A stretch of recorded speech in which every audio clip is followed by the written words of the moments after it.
Good day and welcome to VSH Tech Studies. Today we shall write a C program and execute it for generating the following output. So the learning has started from previous sessions, that is on loops in C.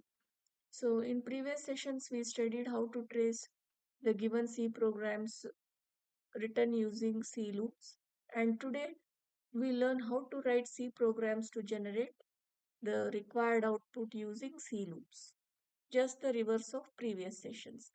So, understanding of previous sessions is very important because for existing programs we did tracing in the previous sessions. Today we'll write the C programs and generate the output. Okay. So in today's session we'll generate this output in which we'll have to get 0 to 10 being printed on the monitor with space in between. So we'll implement a C program. Here I'll be using Dev-C++, any IDE you can use, or even online compiler also you can use. Let's move on to implementation. Okay, so double click on Dev-C++ IDE. When IDE opens, click on File, then New Option, then Source File. So here you can type the program. So as already told, the first statement, which is optional, we'll write the comment. So we'll write C loop based program. Next, preprocessor directive, that is hash include stdio.h. So this is required for input output functions. Next, optional, we may leave the line or may not leave the line. I will leave the line here for clarity. So main function starts here. So int main. The next line begin and end curly braces. We'll take the space here. Last line we will write first, that is return 0, that is end of program. So return 0, after that semicolon we have to give. Every statement ends with the semicolon.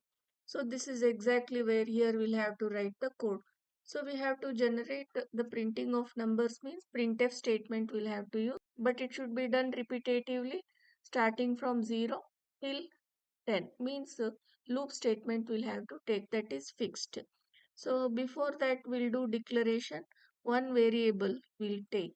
So this is going to reserve one memory location named I, in which we can store integer type of data. So int is the reserved word, so it is integer data type. So next, for loop will take, because number of repetitions is fixed, that is starting from 0 to 10. So it starts from 0, ends at 10. So within brackets, initialization, I memory location you initialized with 0, then it should continue till it becomes 10. So till I is less than or equal to 10, because when I is 0 it should be printed, when I is 1 it should be printed. So as long as I is less than 10 it should be printed, 10 also should be printed, that is why equal to.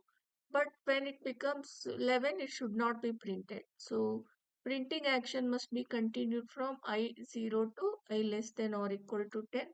Then as per syntax or rule here, semicolon, every time I must be incremented. So this is ready. Then what task must be done, that must be given within the loop body. So here loop body starts and loop body ends here. So it should do every time printing on the monitor. That is why printf statement will be taken within brackets, within double quotes. What it should print? It should print value of I. So what is there in memory location? I, that should be printed. So value means percentage %d. I is integer type, that is why percentage %d format specifier has to be taken. So then outside double quotes, then give comma, then from which memory location it should be substituted, that is I. End the statement with semicolon. Now the logic is over. Here when I is 0, I is less than or equal to 10, that condition is true. Control enters the loop, means within this it will come. Then the statement is printf, means it takes the value from I. I is 0, it will print on the monitor. So after printing, So job is over, loop body is over, again it will go back. This time I is incremented. Only first time I is initialized. Now next time I is incremented. I was 0, now it is made 1. 1 is less than or equal to 10. Again control enters here. Then I value means 1 is printed. So after 0, now 1 is being printed, but no space there. Okay, if you observe, now save the program, control S. It will ask for name. So you give name, C loop program 1. I will give this name, then save it. So now the program is saved. First time it will ask for the name. Saving is over. Now execute, compile. Then here if you observe no errors. Then execute, run.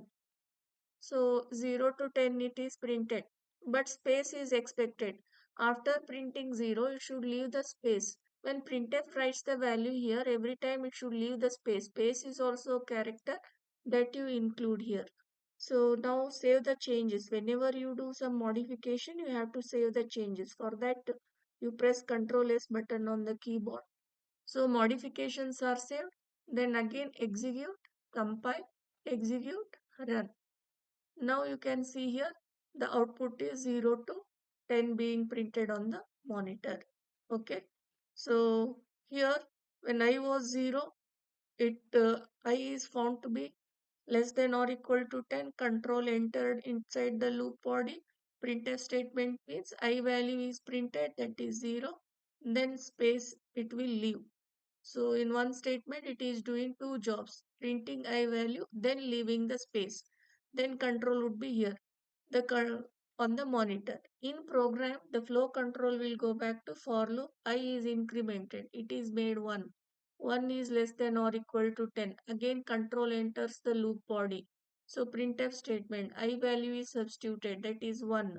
So 1 should be printed, then space should be printed. So 1 is printed, space is printed, then the control on the monitor will be here. So flow control in the program, this is loop and body, so it will go back to for loop. Then I again is incremented, so I becomes 2. 2 is less than or equal to 10, hence the control comes inside. Printf, this I value means 2, then leave the space. So 2 is printed, then leave the space. So this iteration, repetition of loop body execution will continue till I becomes 11, because when it goes back, when I is incremented, when it becomes 10, so I is 10 means it is less than or equal to 10, that condition is true. The control gets inside the loop body. Printf I value means 10 is printed, space will be left here. Then the control goes back to for loop. Then I is incremented, it is made 11. Is 11 less than or equal to 10? No. When condition is false, it will not get into loop body. It will go outside the loop body, means loop body end is here. Outside which is the instruction return 0. That is end of the program. So that is how we get from 0 to 10 with space being printed on the monitor. Okay. So this is how the given output can be generated by analyzing what task is needed and how many times it is to be repeated. If it is to be repeated, then we'll have to use loops. Then exactly which loops, there are 3 loops in C. See to my previous videos, you can understand how many loops in depth I have covered. Then we can analyze the problem and write a C program for that. I hope you understood. For any comments or queries, you can drop in the comments box. Response will be given. Don't forget to subscribe VSH Tech Studies for more such C programming sessions and Tech Plus motivation. Let us not stop here. Thanks for watching and see you in the next session.